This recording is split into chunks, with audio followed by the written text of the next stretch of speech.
paz do Senhor Jesus. Por favor, abra sua Bíblia. Jó.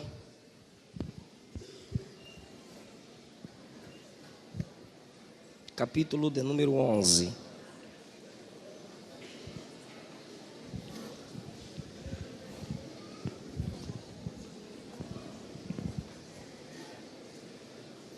Obrigado. Jó, capítulo de número 11.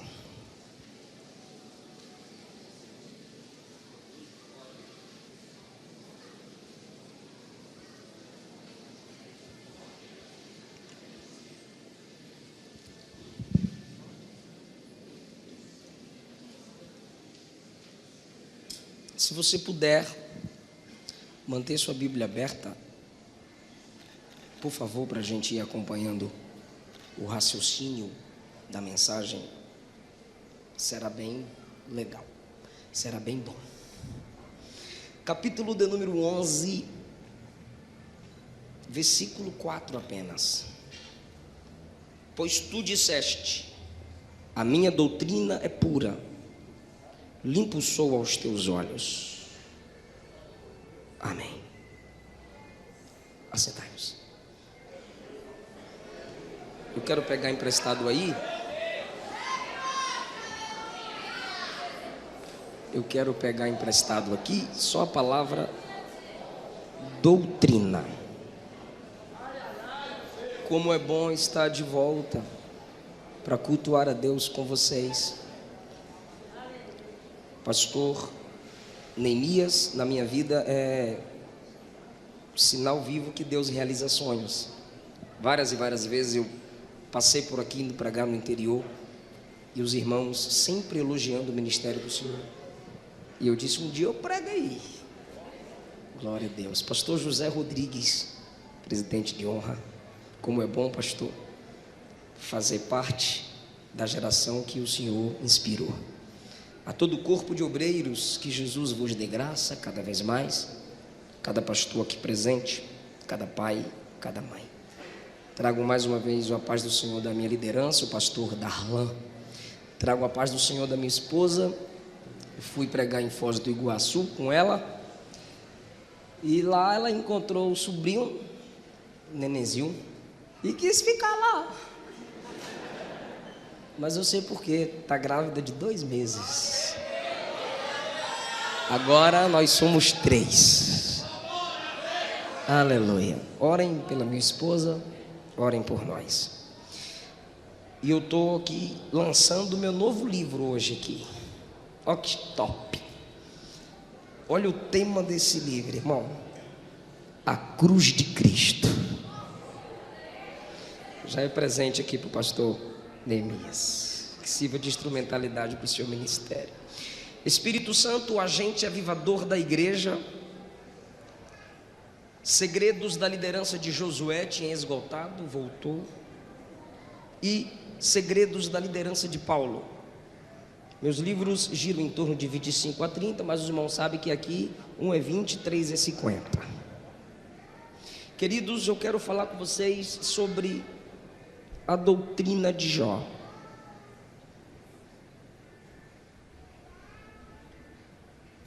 Nós, assembleanos,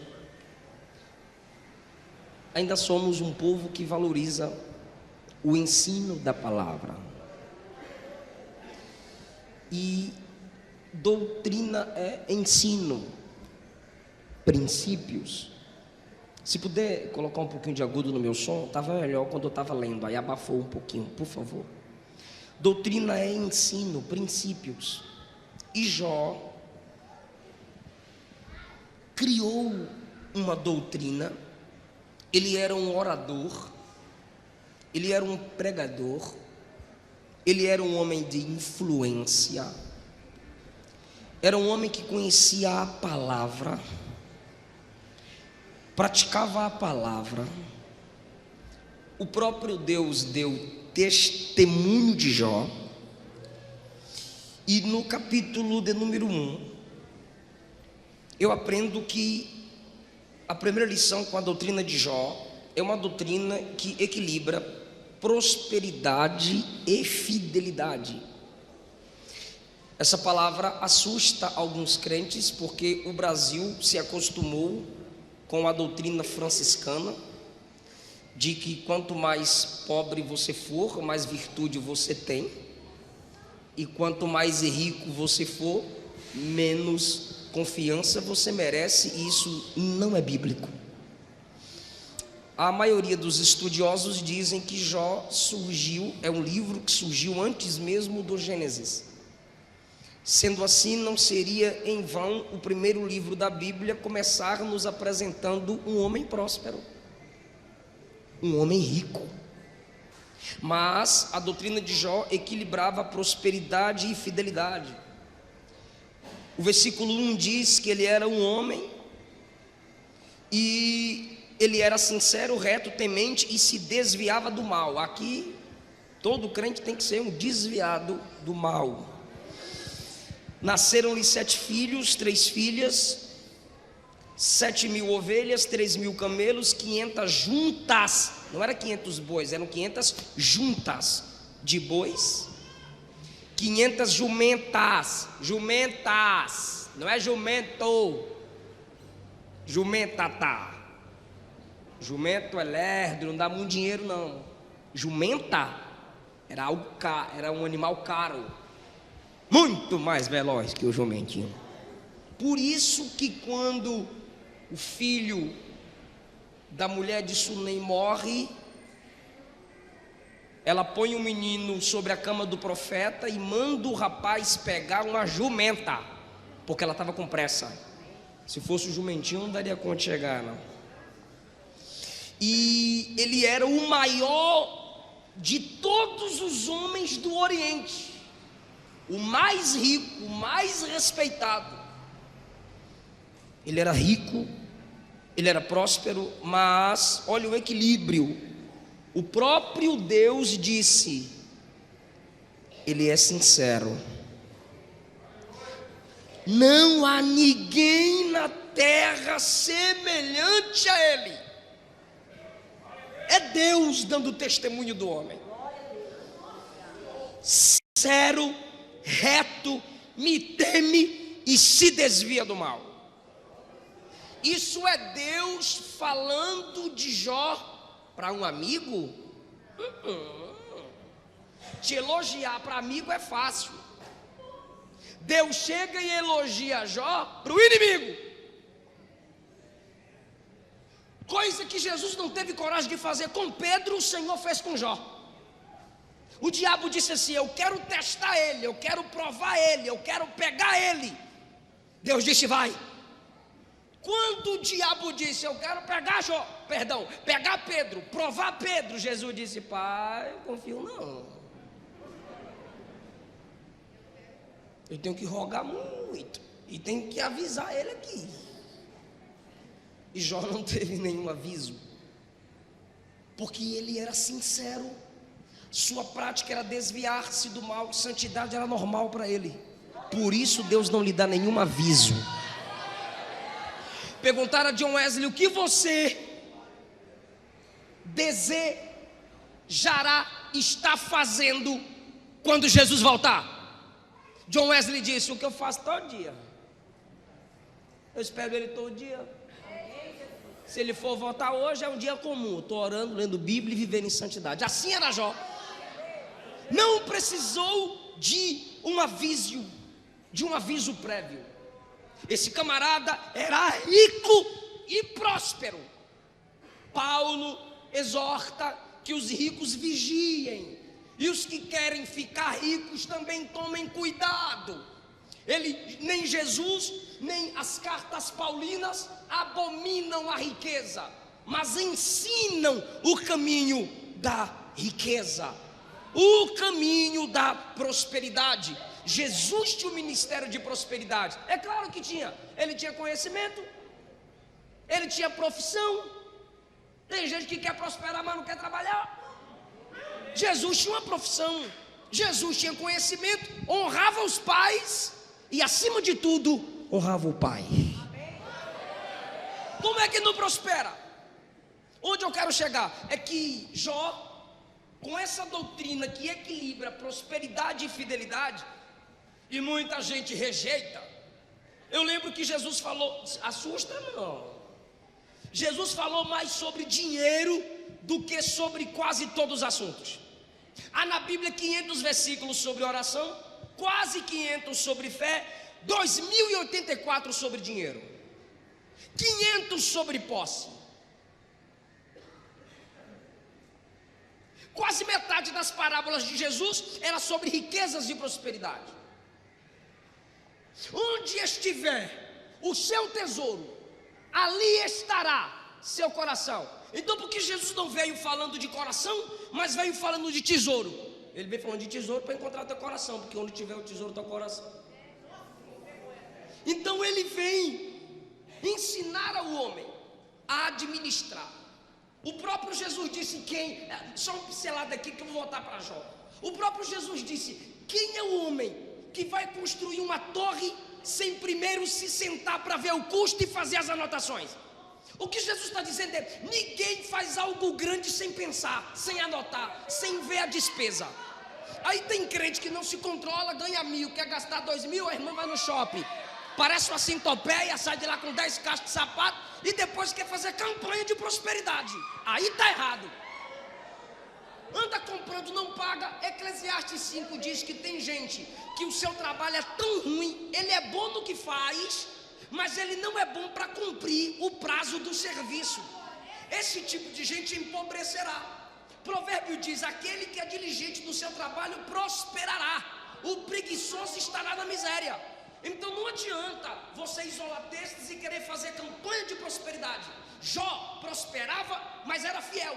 Tem gente fazendo campanha de prosperidade, mas não quer largar o pecado, não quer largar a mentira. Quando você largar o pecado, o adultério, a prostituição e vir para Jesus, corre o risco de você perder tudo que tem, porque a sua conquista foi debaixo de engano e de mentira. A verdadeira prosperidade é mais do que ter, é primeiro ser mais para Deus, para o próximo, para a igreja, para a família.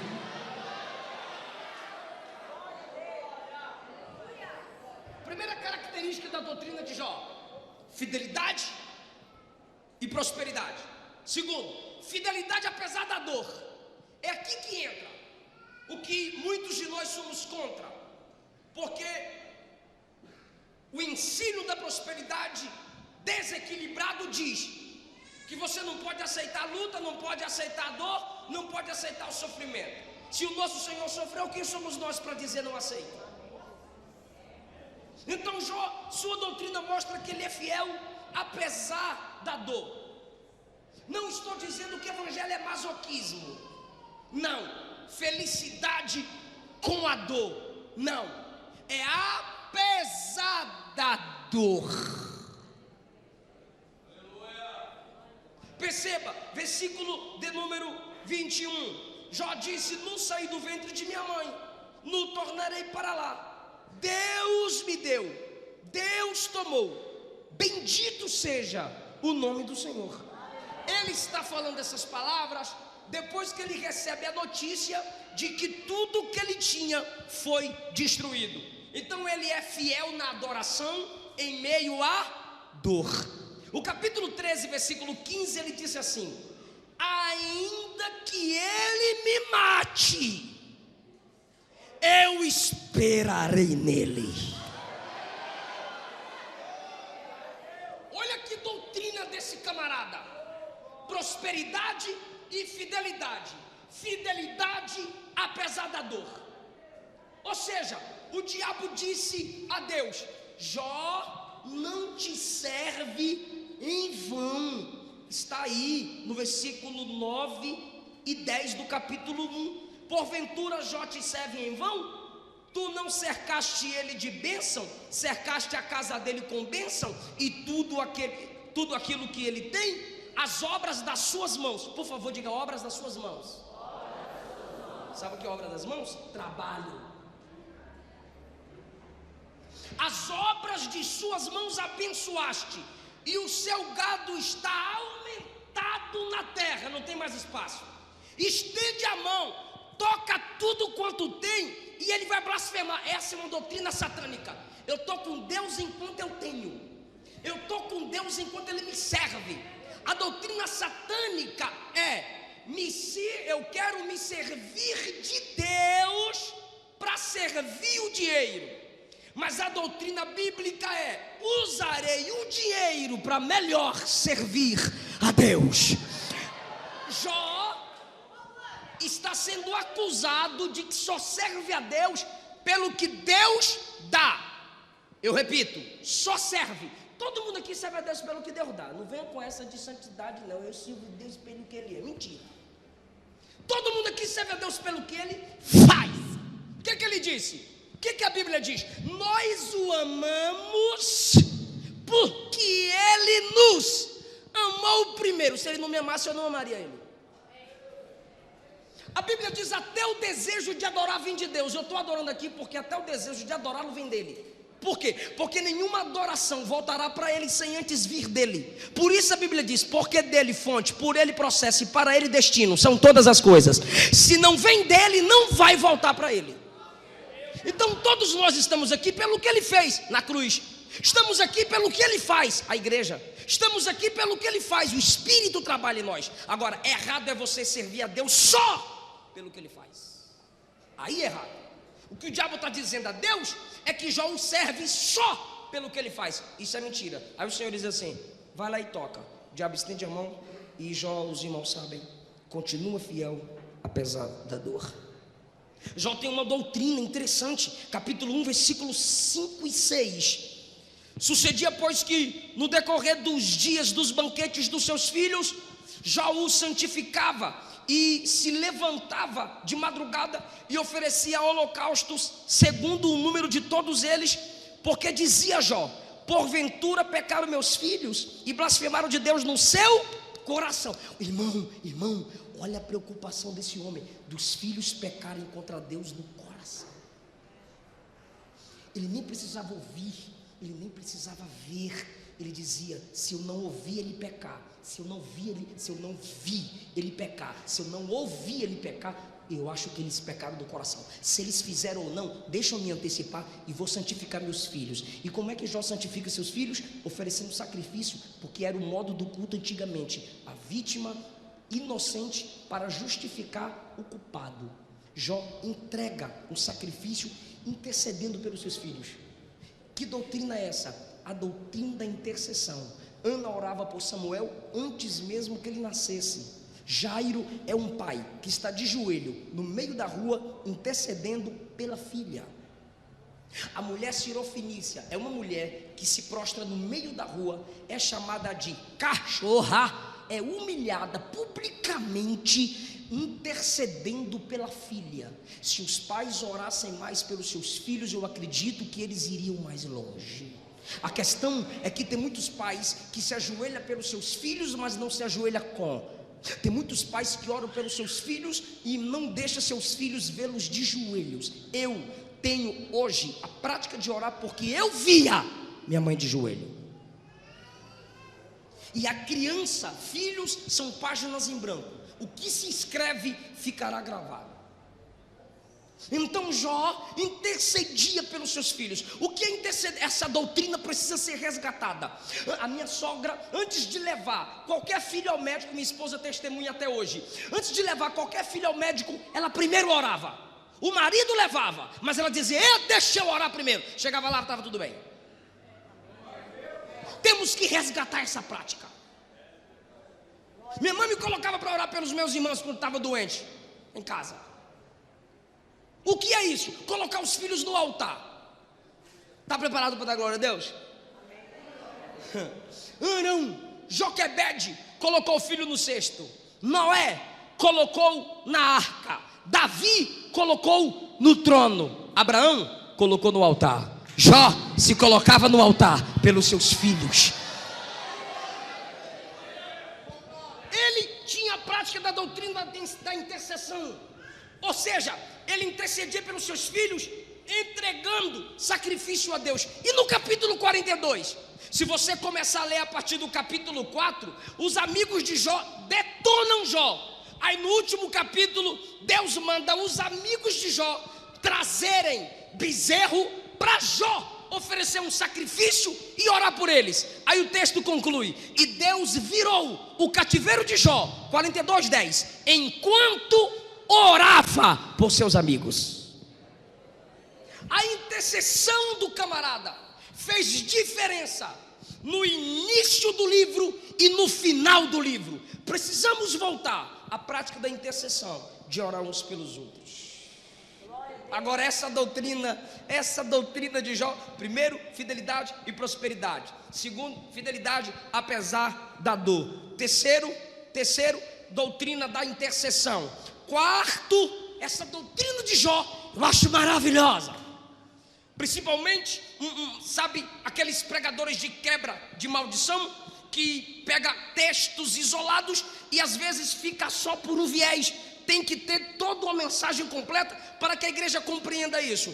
É que a doutrina de Jó é a seguinte: eu não afirmo que o diabo está no controle da minha angústia. Eu não estou dizendo que o diabo não gera angústia, ele gera. Eu não estou dizendo que o diabo não gera dor, ele gera. Ele é destruidor. Ele não quer a paz do homem, ele não quer a alegria do homem. Vou fazer uma pergunta e você responde: quem subiu para acusar Jó? Já está com medo, irmão? Quem subiu para acusar Jó? Quem tirou tudo de Jó? Quem feriu o coração de Jó? Me ajuda. Quem lançou flechadas em Jó? Quem destruiu todo o rebanho de Jó? Jó nunca disse isso.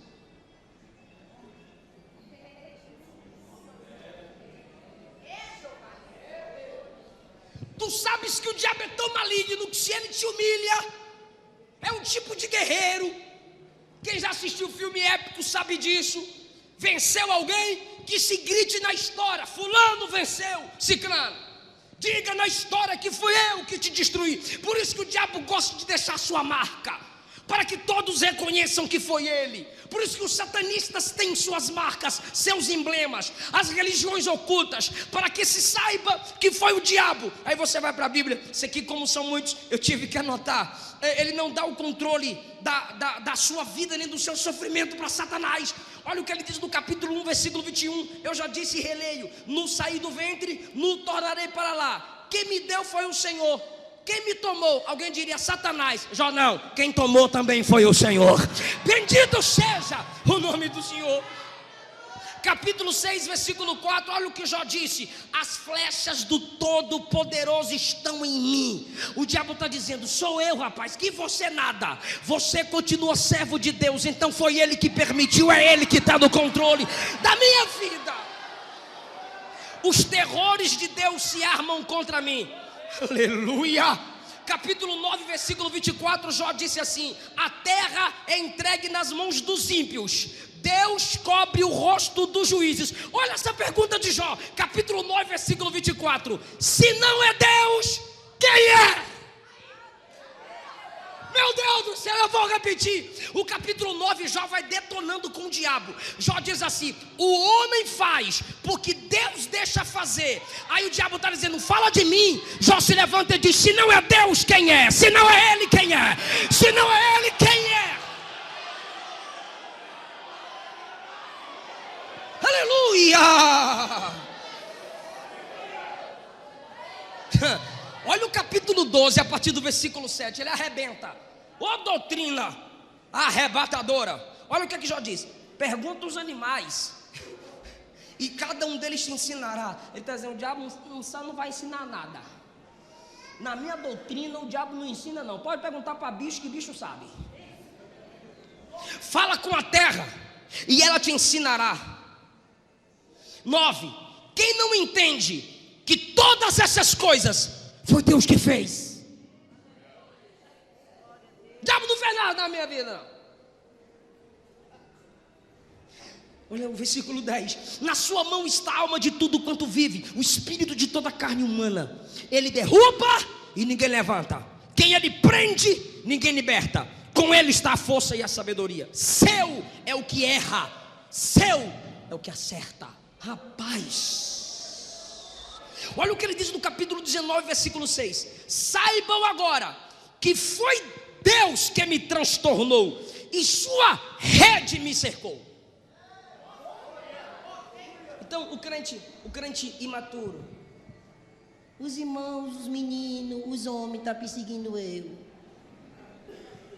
Aí chega um espiritualista. Isso é coisa do capeta. Isso é coisa do diabo, irmão. Faz umas campanhas de sal, de rosa, de água. Isso é coisa do capeta. Aí chega para tu e diz assim: tá amarrado. Caia, mas eu quero o diabo amarrado em mim, amarra em tu. Repreende. Só que aí chega o crente espiritual e maduro. O homem te feriu? Feriu. Foi o diabo que usou ele? Foi. Quem é que está acima do homem e acima do diabo? É Ele quem está no controle da sua vida. É Ele que está no controle da sua história. E Ele me manda dizer a alguém aqui: no final dessa prova você vai entender. Aleluia! Se você ler João capítulo 11, sem pesquisar os originais, você se assusta. Porque Jesus diz assim: essa enfermidade não é para a morte, mas Lázaro morre. Aí você diz: Jesus mentiu. Pois bem, temos que buscar a tradução correta. Essa enfermidade não é para a glória da morte.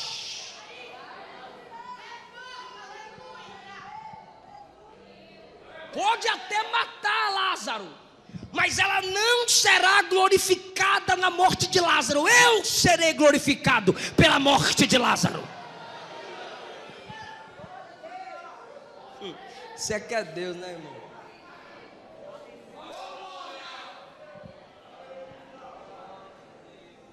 Quinto lugar, a doutrina de Jó. Família, prioridade. Deus, exclusividade.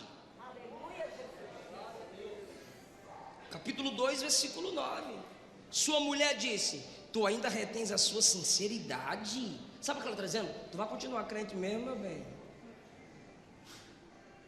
Por favor, entenda, eu não estou aqui acusando a mulher de Jó, porque Deus não dá testemunho da força dela. Deus dá testemunho da força dele. E quem é casado sabe que a mulher sente mais do que o homem, porque ela sente por ela e por ele. Ele disse, o próprio Jó disse, que o bafo dele afastava ela dele.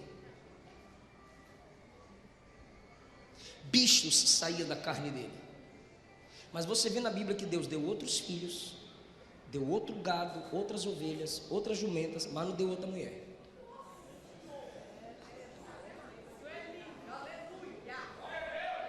Meu Deus.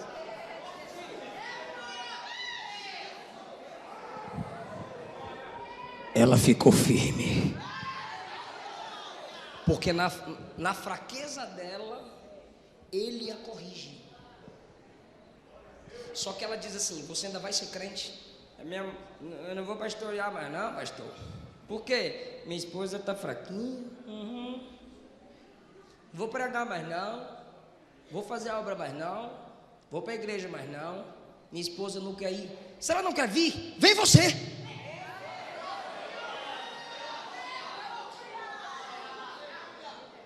Se ele não quer, queira tu. Nabal desonrou Davi. A esposa Abigail disse: eu vou honrar Davi. Se ele não toma atitude, ela toma. A família escapou. Davi ia matar todo mundo, irmão, porque Davi era pior que Saul para matar, viu? Não venha com essa não. Davi disse: eu vou lá agora e matar todo mundo. O homem com fome, cai fora. Davi disse: eu estou com fome, vou matar todo mundo. Se não fosse, ele já estava no caminho. Abigail veio na frente. Então, se Davi não fez, ela fez. No caso de Jó, se ela não faz, Jó faz. Desvia, meu bem. Amaldiçoa. Alguns dizem que a tradução aqui é o contrário, né? Abençoa. Mas tem uma pergunta dela: ainda retens a sua integridade? Tu vai continuar crente? Tu vai continuar justo? Ele olha para ela e diz assim: como fala qualquer louca. Olha a doutrina, olha a doutrina. Ele não chama ela de louca, porque a doutrina de Cristo é que se eu te chamo de louco, de tolo, eu sou réu. E a doutrina de Jó, eu só estou pregando para vocês, porque essas doutrinas aqui se coadunam com a doutrina de Cristo. Qualquer doutrina que qualquer pessoa vier pregar, que não se encaixa com a doutrina de Cristo, é maldição. Por isso que quando eu comecei com a prosperidade, eu fui lá para Cristo. Quando eu falei do sofrimento, fomos para Cristo, porque Ele sofreu. Aí agora, preste atenção, que ela questiona a integridade dele, porque ele está na prova, ele está na luta, e não é fácil mesmo não é fácil. Aí ele diz assim: como fala uma louca, fala tudo, receberíamos o bem de Deus, e não receberíamos o mal. Olha só, em tudo isto 10, Jó não pecou com seus lábios, diferente de Adão. Adão, porque você pecou, a mulher que tu deu para eu, então o culpado é tu e ela, porque foi o Senhor que me deu ela. Jó diz: eu vou continuar justo apesar da minha mulher não ter a mesma força que tenho. Então, queridão, o negócio não é orar para Deus te dar outra mulher, é orar para você ser o melhor marido com essa mulher que Deus já deu para você. Senhor, me dá uma mulher melhor. Não, é tu que tem que ser melhor com a esposa que Ele já te deu.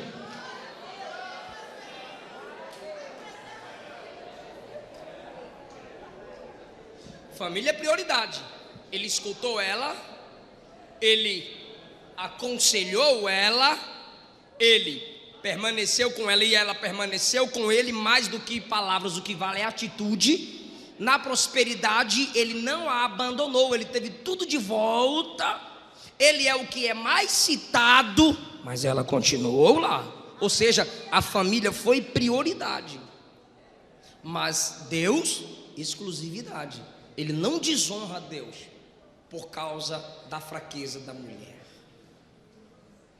Jó ensina que o homem é passageiro. Por isso você deve aproveitar as oportunidades. Por isso você não pode, jovem, ficar acordando tarde, preguiçoso. Tem que estudar, você tem que acordar cedo. Você tem que dormir tarde estudando e acordar cedo, trabalhar e estudar. Porque, pastor Neemias, os camaradas querem tirar onda com 20 anos de idade, cabelo de moleque, carro rebaixado, roda mais cara que o carro. Com 15 anos o senhor levantava às 5 horas da manhã. Eu vos prego hoje para trabalhar. Eu vos prego hoje, Brasil fora do Brasil, tenho livros escritos, estou integral no ministério, co-pastor em um canto, mas eu já vendi caldo de cano na praia. Olha o caldo de cano de crente.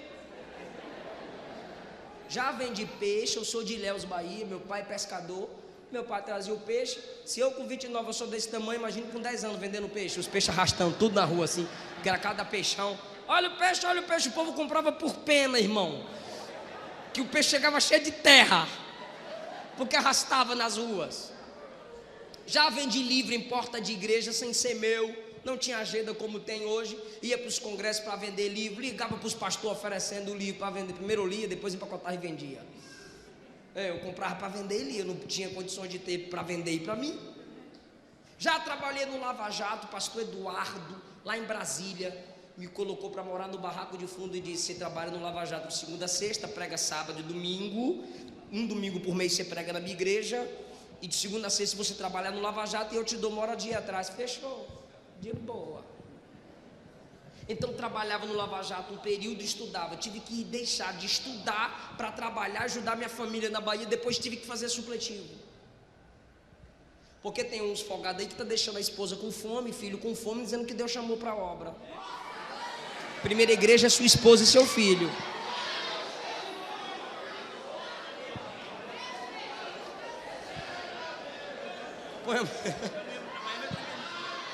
Aí põe a mulher para trabalhar e vai dormir de dia.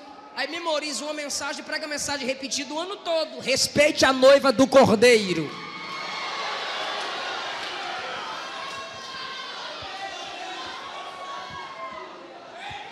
Deus me deu essa palavra à tarde lá no hotel. Estou achando ela forte, irmão. Ou seja, o homem é passageiro. Aproveite a oportunidade que você tem para estudar, para crescer na vida. Seja inteligente. Capítulo 7, versículo 1. Porventura não tem homem guerra sobre a terra? Guerra.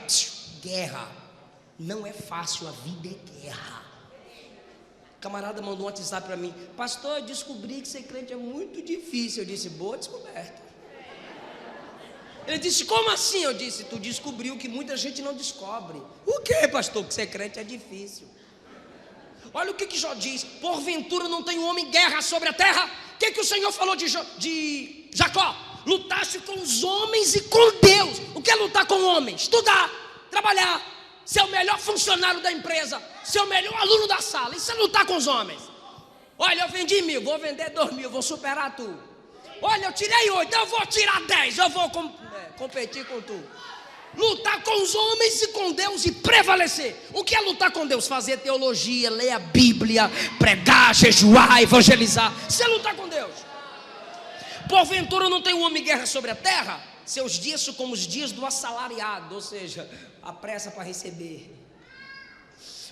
Como o servo que suspira pela sombra, como o assalariado que espera pela paga, os meus dias são mais velozes do que a lançadeira do tecelão. A minha vida, versículo 7, é como o vento. Ou seja, aproveite as oportunidades, não durma no culto. Ouça a mensagem. Irmão, eu lá na Bahia, eu ia de bicicleta para a escola.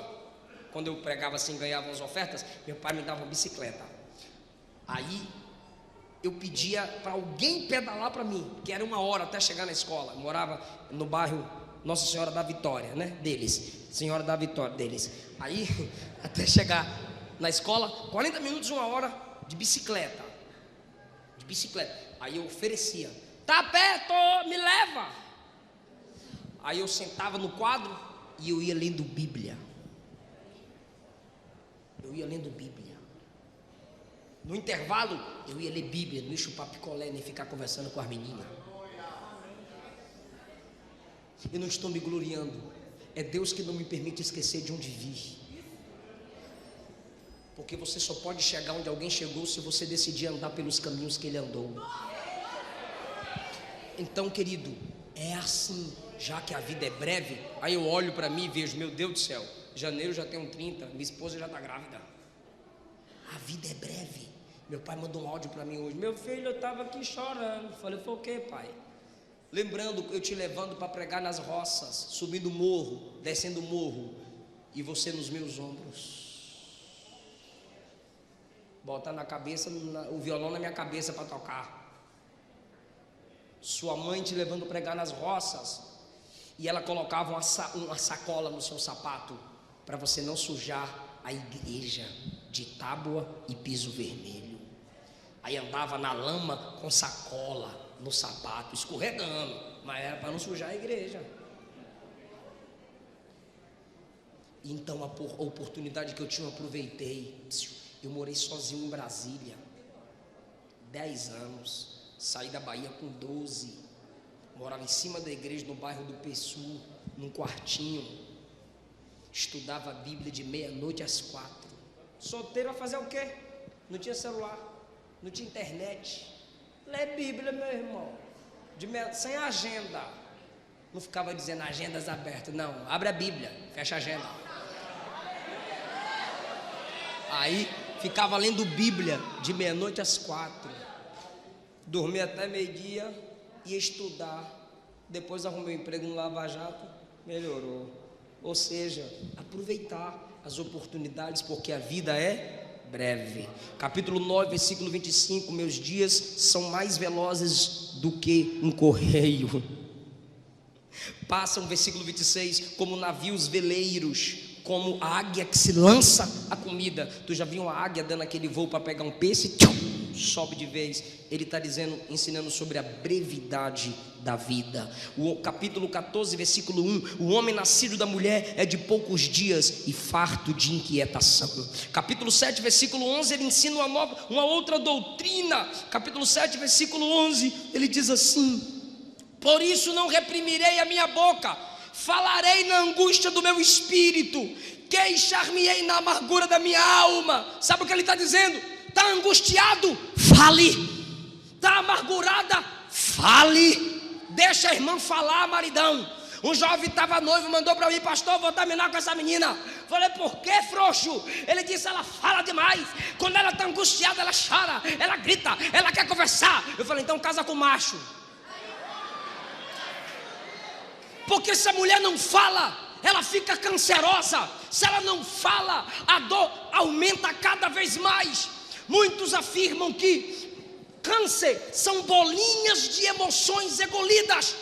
O que a carta diz? Quem está triste, chore. Quem está alegre, cante.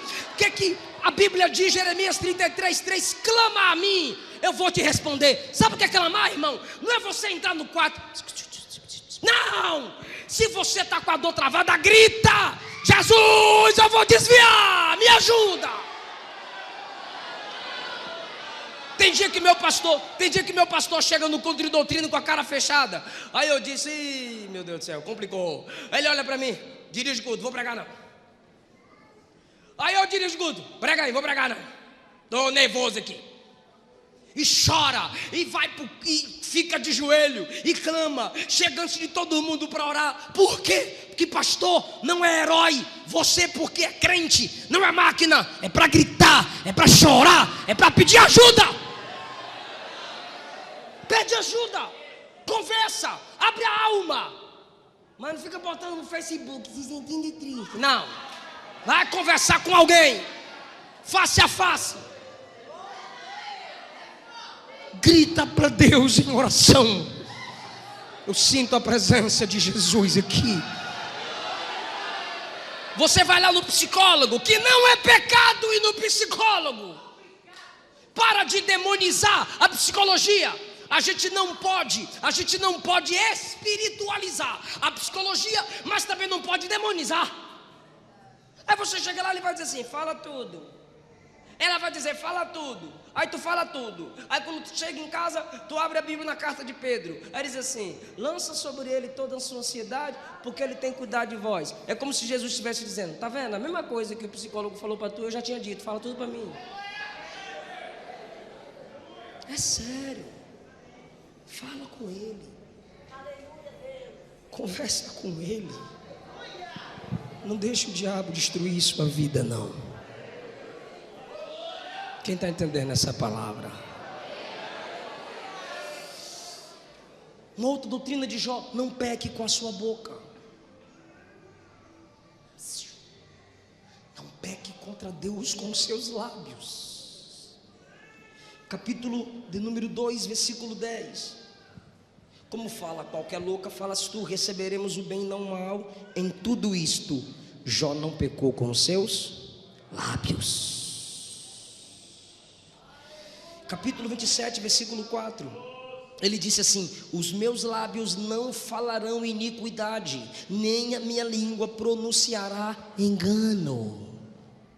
Ei, Jesus disse que Deus trará a juízo todas as palavras que saírem da nossa boca. Lembra daquela musiquinha? Cuidado, boquinha, com o que fala. Cuidado, boquinha. Quer cantar não, né? O Salvador do céu está olhando para você. É, minha mãe ficava lá: canta aí. Eu não gostava de hino de criança, irmão. Só queria cantar o Zé de Paula, hino de velho. Cuidado, ninho com o que vem. É sério. Não saia da vossa boca nenhuma palavra torpe. Sabe o que é torpe ali? Podre, que vem de peixe podre. Não xingue. Respeite seus pais. Peça perdão pelas palavras malditas. Peçamos perdão. Eu também estou incluso por nossas palavras feias, malditas, pecaminosas. Que o Senhor purifique nossos lábios, para que possamos entrar no seu santuário. Estou encerrando essa doutrina de Jó do capítulo 28, por favor. Valorize a sabedoria.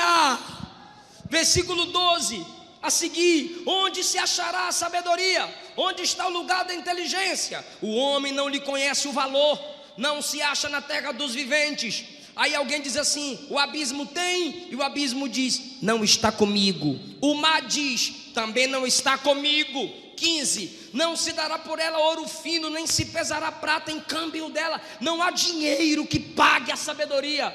Qualquer preço que você pagar para ter conhecimento é pouco. 16, nem se pode comprar por ouro fino de Ofir, nem pelo precioso ônix, nem pela safira. Com ela não se pode comparar o ouro ao cristal. Ou seja, é melhor ter a sabedoria do que ouro e cristal. Nem se trocará por joia de ouro fino. Ela faz esquecer o coral e as pérolas, porque a aquisição da sabedoria é melhor do que a aquisição dos rubis. Não se igualará o topázio da Etiópia, nem se pode comprar por ouro puro. De onde vem a sabedoria?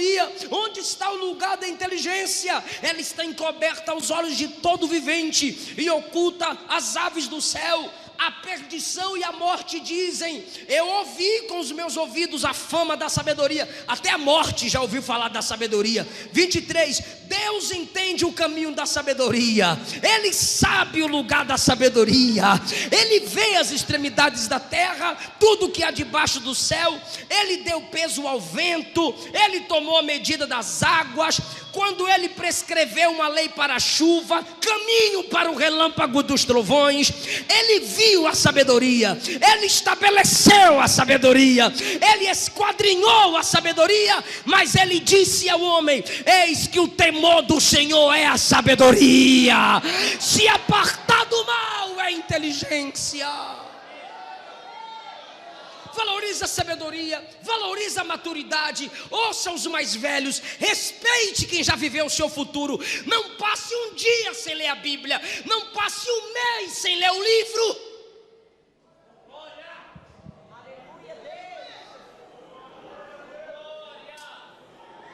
Já tem uma outra doutrina: cuidado com o seu olhar. Fala comigo toda a igreja: cuidado com o olhar. Olha o capítulo 31, versículo 1: fiz concerto com os meus olhos, como eu os fixaria numa donzela, numa virgem. Como eu vou fixar o meu olho na mulher que não é minha? Ele está falando de um olhar cobiçoso, por isso ele fala do fixar. Porque o primeiro olhar pode ser inevitável, mas é o segundo olhar que dá asas à imaginação. E o resultado ele diz: qual seria a porção de Deus para mim? Qual seria a herança do Todo-Poderoso para mim? Isso seria perdição e desastre. 4, ele está vendo os meus caminhos, ele conta os meus passos. Olha o versículo 9, meu Deus do céu. Olha o que ele diz no 9: se o meu coração se deixou seduzir por uma mulher, ou se eu andei rondando a porta do meu próximo. Sabe o que é isso? Dando em cima da mulher dos outros, elogiando a mulher do outro. Então moo a minha mulher para outro. Ou seja, que ela trabalhe para outro. O versículo 10 é assustador, mas está escrito, eu vou falar, estou nem aí. E os outros se encurvem sobre ela. Sabe o que ele está dizendo? Gente, é assustador. Se eu desejei outra mulher, que outro homem se deite com a minha esposa. É um camarada ter muita certeza da integridade dele. Ele chegou a dizer que Deus me prove no fogo e eu sairei como ouro. Eu vou derreter, mas eu não vou perder o valor. Eu vou derreter, mas eu não perco meu brilho.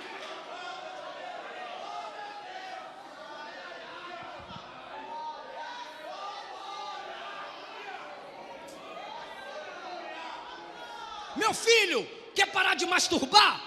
Pega esse computador, tira do quarto, coloca na sala, para todo mundo ver o que é que tu está vendo. É sério, é guerra. Sai desse grupo imoral. Se afasta dessa menina que critica a sua virgindade, essa filha do cão. Sai da roda do escarnecedor. Tu é virgem? Miga. Esse negócio de miga, parece que vejo a serpente assim.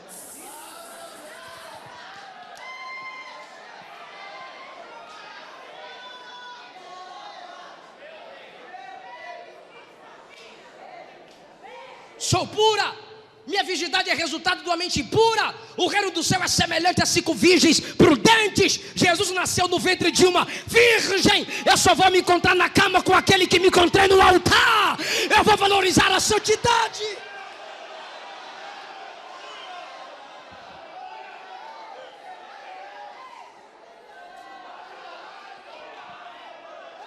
Aleluia. Jesus disse: se teu olho te faz pecar, arranca. Jesus disse: aquele que olhar para uma mulher e desejá-la no teu coração, já adulterou com ela. A doutrina de Jó vai encaixando com as doutrinas de Cristo. Mas tem umas irmãs também que não ajudam os meninos. A espada está afiada, é os dois lados. Tu dá glória quando os meninos apanham. Mas tu vem para a igreja 3 em 1, irmã. Jezabel, Dalila, mulher de Potifar.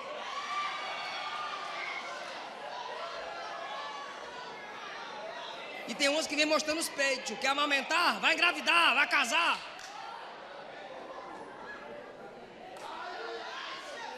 É porque a mulher não é levada pelo que vê, mas o homem é.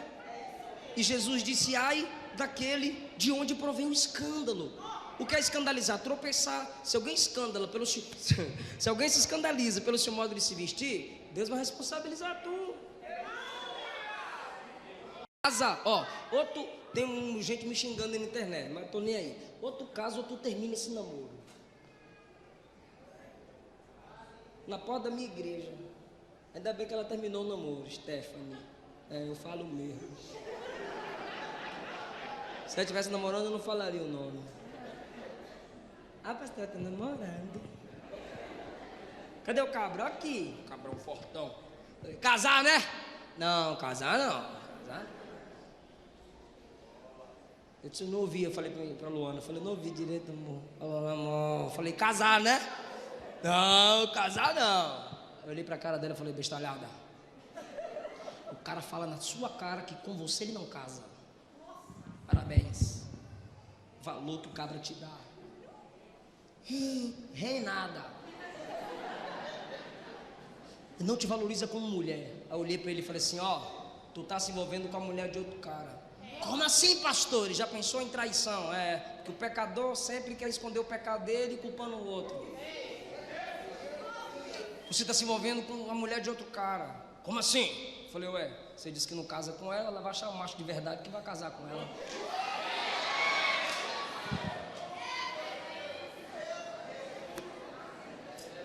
Crente assume um compromisso para casamento.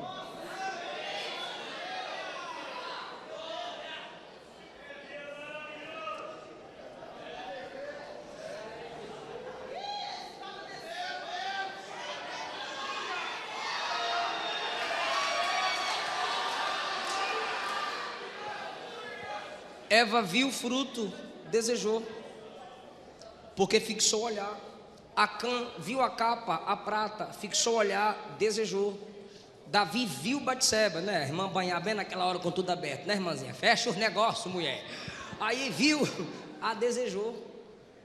Tem que ter cuidado com mulher, é sério, tem que baixar a cabeça mesmo. Tem que baixar a cabeça. A esposa tem que virar a cara dele assim: olha pra cá, meu bem, eu sou mais bonita. E último lugar, em nenhum momento eu disse que a doutrina de Jó é perfeita, porque a doutrina perfeita é a doutrina de quem? De Cristo. A doutrina de Jó precisou de aperfeiçoamento, mas acredite, ele aperfeiçoou. Olha o que ele diz no capítulo 14, versículo 4: quem do imundo tirará o puro? Ele poderia deixar só a pergunta, mas ele chega e afirma: ninguém. É porque ele não conhecia a graça que conhecemos. Olha lá. Quem do imundo tira o puro? Ele poderia deixar só a pergunta, mas ele afirma: ninguém! A questão é o conhecimento que ele tem. Se essas doutrinas que ele tem, que ele deu a nós, ele ainda tinha um conhecimento limitado, imagine se não tivesse. Mas a gente sabe que tem um que tira o que é bom de quem é mau. Oh, glória! A graça torna miseráveis pecadores em filhos do reino. Nós não teríamos paciência com Pedro, ele acreditou até o fim. Nós não chamaríamos Judas de amigo, ele chamou. O ladrão na cruz juntou-se ao outro e disse: salva nós aí. Sabe a oração de ladrão, né? Salva nós também, desce daí e tira nós. Os dois acusavam Jesus, mas um deles se arrependeu e disse: Senhor, lembra de mim quando entrares no teu reino. Se fosse Jó, ele não veria nada puro naquele imundo. E ele diria: tu vai para o quinto inferno, tu estás me minando na estante, agora que é meu reino. Tu vai para o inferno de cabeça para baixo, Satanás. Ou seja, uma doutrina limitada. Mas só a graça tira o que é puro de quem é imundo. Hoje estará comigo no paraíso. Aleluia! Todo mundo olhava para Zaqueu e dizia: pecador, pecador, pecador. Ele parou, ele conversou, ele foi na casa de Zaqueu e disse: hoje veio salvação nessa casa, ele é filho de Abraão. Olha só, irmão, Ananias falou que é de Saulo. Senhor, ele é mau, ele persegue, ele prende homem, ele prende mulher. Senhor, ele arrasta as mulheres. O cabra é muito mau para arrastar a mulher. Quando Ananias cala a boca, Jesus disse: para mim ele é um vaso escolhido. Porque é a graça manifestada. Ele tira pureza do imundo. Não importa quem você foi, não importa seu passado, a graça gera em você algo bom para dar glória ao nome dele. Quem está sentindo a presença de Deus nessa palavra? Aleluia! Agora, olha o que ele diz no capítulo 7, versículo 9. Capítulo 7, versículo 9. Coloca aí, para a igreja acompanhar se possível. Assim como a nuvem se desfaz e passa, assim é aquele que desce à sepultura, nunca tornará a subir. Ele está dizendo: não ressuscita mais não, vai levantar mais não. Capítulo 7, versículo 16. A minha vida abomino, pois não viveria para sempre. Aí Jesus chega e diz: a vida eterna é crer no Pai e em mim. A vida do homem é breve, mas Jó começa pensando que ninguém pode ter vida eterna e que não pode levantar do túmulo. Sempre você vai ler isso no Antigo Testamento. É porque o Espírito Santo não habitava neles e eles tinham uma compreensão limitada da graça. Tudo isso mostrava a necessidade da vinda do Messias e o efeito do pecado. Olha o 14:10.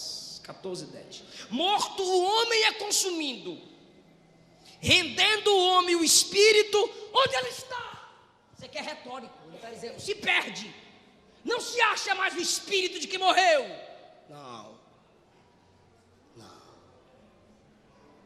O corpo volta ao pó, o espírito volta para aquele que o deu. A alma do ímpio, Hades.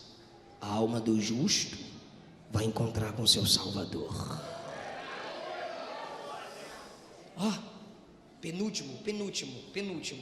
16:21. Ah, se alguém pudesse falar com Deus em favor do homem, como um homem fala pelo seu próximo. Ele está pensando, sabe o que ele está dizendo? Eu não tenho intercessor.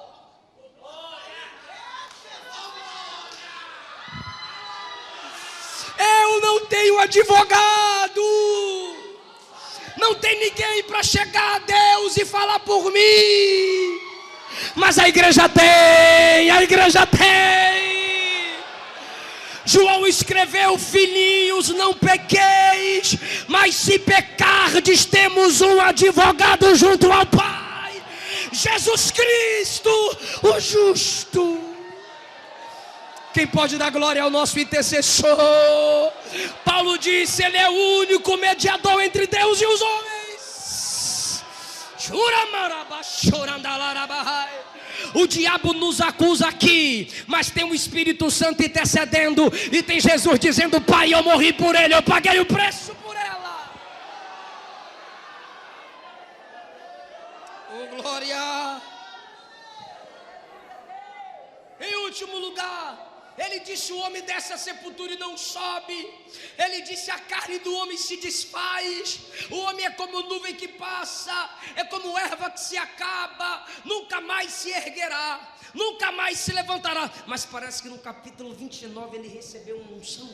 Parece que no capítulo, 19, ele recebeu uma unção. Parece que no 19 ele recebeu uma revelação, porque agora ele se corrige. Ele disse: desceu a sepultura, não sobe. Ele disse: desceu a sepultura, está tudo acabado. Ele disse: morreu, já se acabou. Mas no 19 ele diz assim: quem dera que alguém escrevesse minhas palavras agora. Pega um livro aí e escreve. Aí alguém, tá, eu vou escrever, fala aí. Ele diz assim no 24: quem dera que com pena de ferro e com chumbo o que eu vou falar agora fosse gravado na rocha.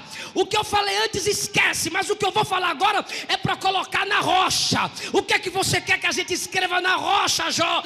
Eu sei que o meu Redentor vive. Aleluia!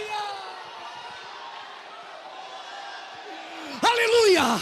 Se prepara para dar mais glória a Deus.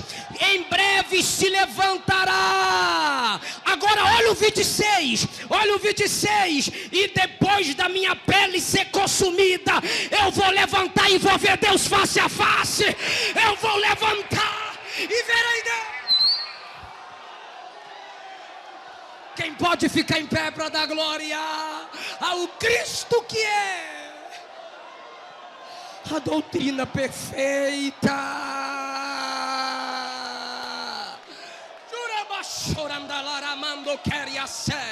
Quem tem Deus, dê glória para Deus. Quem tem aleluia, diga aleluia. Quem gosta de culto de doutrina, diga glória a Deus. A doutrina de Jó.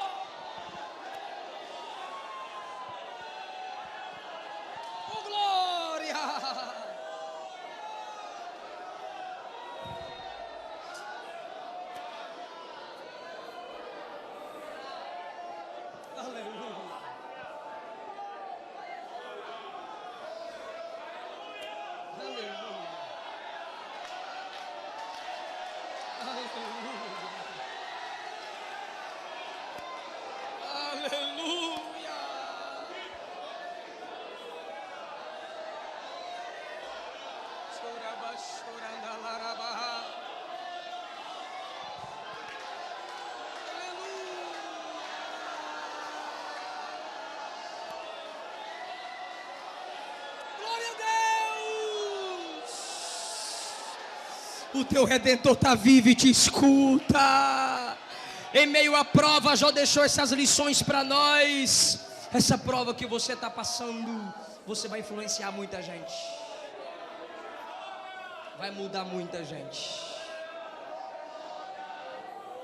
Eu quero saber se tem alguém aqui que está afastado do Evangelho, mas quer voltar para Jesus hoje. Eu quero orar por você que se afastou do Evangelho. Vem cá na frente, eu quero orar por você que se afastou do Evangelho. Você que não é evangélico, eu quero orar por você. Você que se afastou do Evangelho, deixa eu orar por você aqui. Você que não é evangélico, deixa eu orar por você aqui. Alguém vai te convidar para vir aqui à frente, não diga não. Vem com essa pessoa. Vem com esse irmão. Vem com essa irmã. Deixa a gente orar por você. Deixa a gente orar por você. não temos ninguém, eu agradeço essa rica oportunidade em nome de Jesus.